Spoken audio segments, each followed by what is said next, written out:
You are the captain of your brain, one of the most powerful ships out there that will lead you to wherever you want to go. But the only problem is you were never taught how to steer your brain towards your goals. Instead, society took over and it took away your power and instead implanted an average life in your brain. And that's exactly where it's leading you.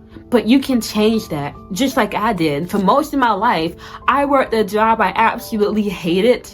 I was not happy with life, and I just entertained myself and wasted time to cope because I wasn't living a life that fulfilled me. But that all changed once I learned the power I have and stepped back into it and redirected my brain towards my goals. Now, I started a business helping others reach their goals. I'm much more happy in life and productive and fulfilled, and I've got a way better job that does not make me want to die. And now, I'm here to share with you the one lifestyle change you gotta make to take back power over your brain and reprogram it to reach your goals too. But first, I need you to understand one part of your brain called the reticular activating system, or ROS for short. Now, once you understand what this system is and how to reprogram it, your life will never be the same. And the best way I can explain this to you is with a quick story. My best friend loves punching the heck out of me whenever she sees a punch buggy. Now, the problem with this is she sees them first, I never see them. So we'll be hanging out one day, and next thing I know, I'm getting punched left and right. And I'm like, where are the punch buggies?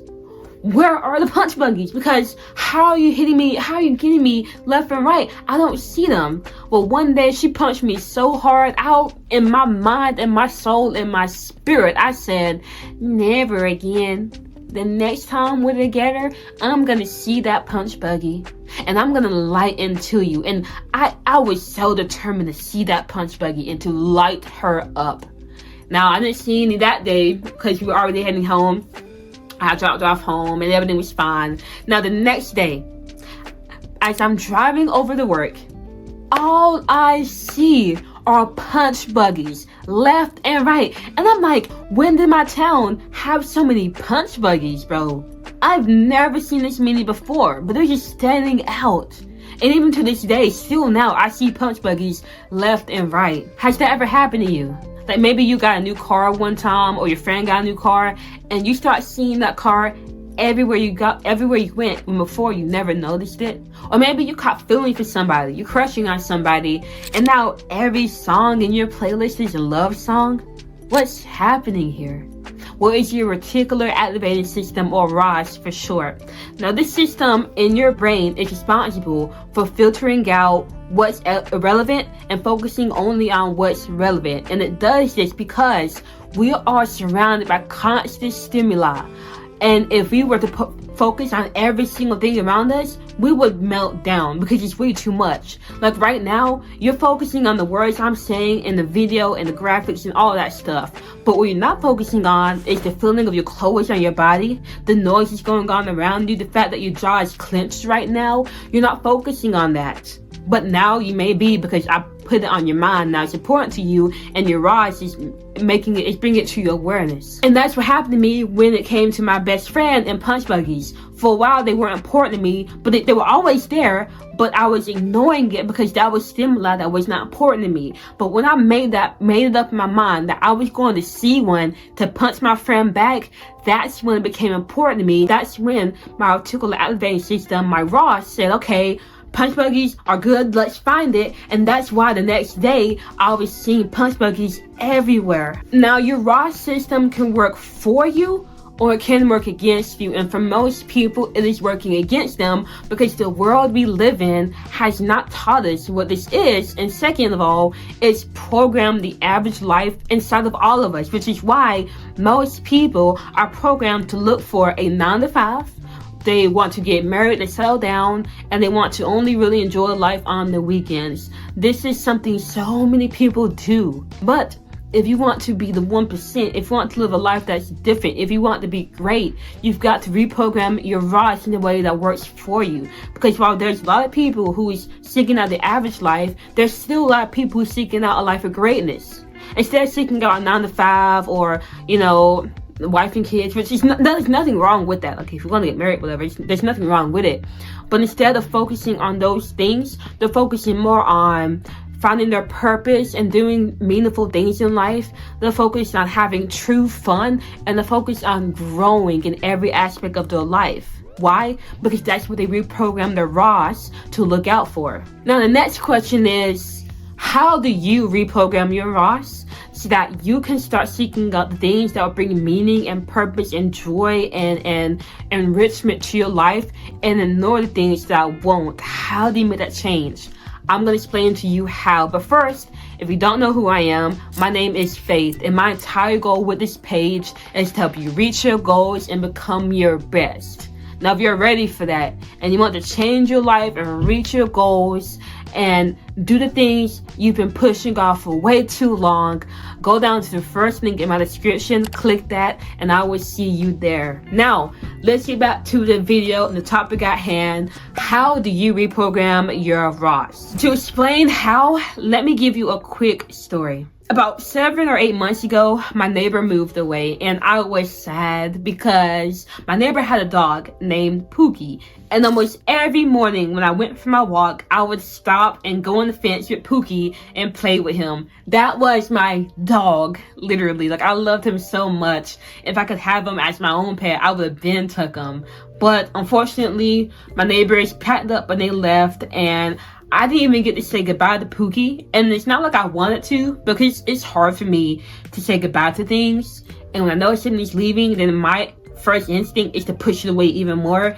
But that's neither here nor there. The point is, I didn't even get to say goodbye to Pookie, and I was upset about it.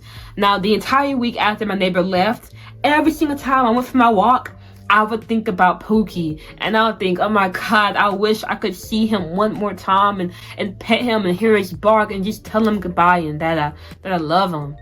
But he wasn't there. They were gone. They weren't coming back until one morning. I walked past the fence again. I'm looking. I'm thinking about Pookie, and there is a dog outside the fence, which kind of weird because usually they have the fence closed, it's not open, but this dog is by the fence, and it's a little bigger, and there's something off about it. But in my mind, I just completely bypass all that, and I say, Pookie. I get down on my knees. I say, come here, boy. And that dog came at me. It shot off. I'm like, come here, come here. But as it's getting closer, and I get a better look at it, I recognize that is not Pookie. I don't know who this dog is, who it belongs to, but I jump up, I grab my mace, because I don't know if it's a mean dog or not. I'm prepared. Well, fortunately, that dog was not mean. It was nice, and I helped find its owner. But the thing is, that dog wasn't Pookie.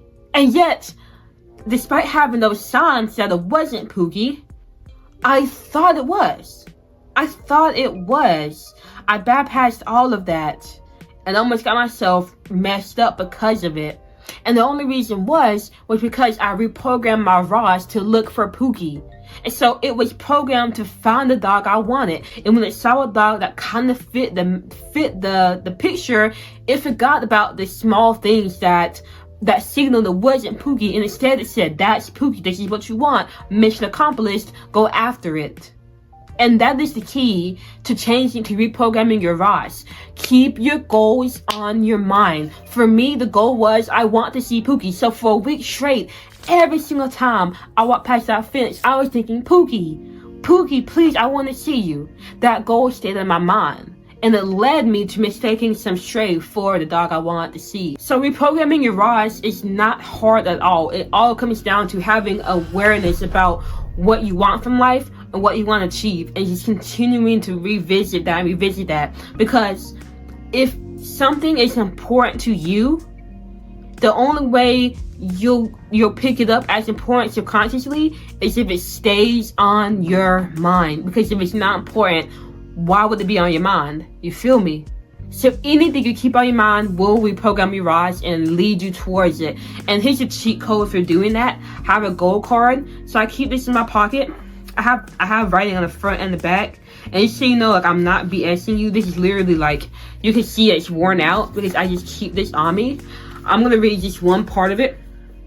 So this is my goal card. It says, I successfully coach people who want to reach their goals. I'm so thankful for the 10 ambitious people I get paid to coach. I believed it, I saw it, I got it. I keep this in my pocket. Every single time I reach my hand in my pocket and I touch that goal card, I repeat the phrase in my head and I visualize myself doing it. That is how I reprogram my rise every single day. Because I touch my pocket a lot, which means I'm getting that visualization in my head. It can be like 5 seconds, 10 seconds long, doesn't matter. As long as you're practicing tapping into a visualization and reaffirming to yourself what you want in life, the goal you're going after, reaffirming that to yourself, because that's going to signal to your rise that that's important to you. Now, once your rise is reprogrammed, you're going to start seeing the steps to getting there everywhere, and you're going to start knowing the things that will take you away. For instance, you might open up YouTube and immediately your eyes will land on a video that's meant to get you towards your goals, and you'll like not even see the clickbaity other videos because it's not important to you.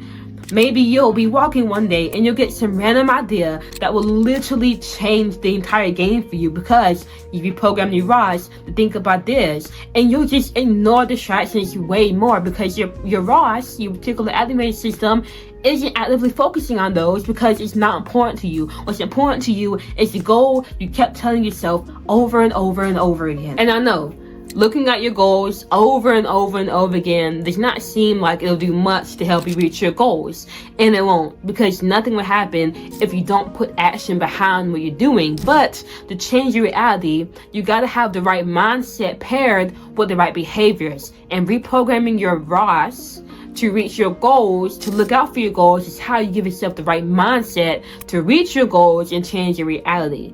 Now, if you're still on the fence about this, I want you to try this one exercise that I learned from Mel Robbins, which is to look for the heart. I want you to go throughout your day, up until you go to sleep, looking for a heart. Tell yourself, I'm going to find the heart. I'm looking for the heart. Where is the heart? And I promise you, by the end of the day, you will find the heart. And when you find that heart, you will know firsthand how your ROS, your reticular activating system, works. It works by filtering out what is not important to you and bringing you to what is important to you. Now, like I've said before, the average person has an average life programmed into their ROS. So we all know what they're going to do. We all know what they're focusing on, which is having a regular job, 9 to 5, having time off to be on the phone and watch TV and do easy things, running from anything that's hard, living for the weekends, and all they do is get average results from life. And they're fine with that because that's all they're looking for in life. So they aren't even aware of what they could be getting. But you're not like that. You are a high achiever with the voice of ambition inside of you. And it's time to step into that by reprogramming your ROS for greatness. And you know how to do that. Make your goal card, and every single time you put your hand in your pocket and you touch that goal card, read it over and visualize it. And soon enough, you will start seeing the steps towards your goals because you'll have successfully reprogrammed your ROS for leading you there. Now, if you got this far to the video and you want to reach your goals in 2025, you're tired of playing around, but you struggle to do it on your own, I am here to help you. Go down to the first link in my description, click that, and we can get started on helping you reach your goals. But ultimately, you've got this, and I believe in you.